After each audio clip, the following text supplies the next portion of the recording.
هايدافين ولا شيء ذا مسلمة دا يقالجا يولال كيجا مسلم كأو هايدافينا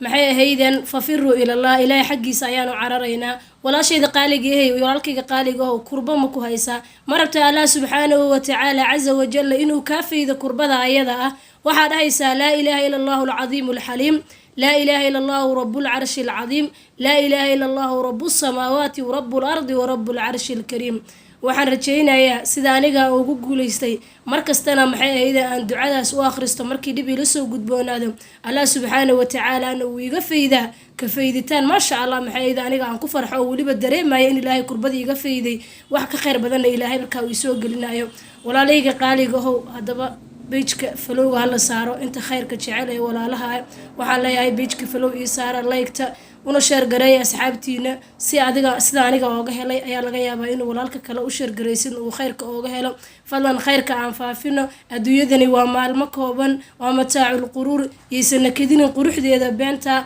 أنا وش قيسنا ماشي بريء أنا هندونه وركنا يدكم بدينا والسلام عليكم ورحمة الله وبركاته.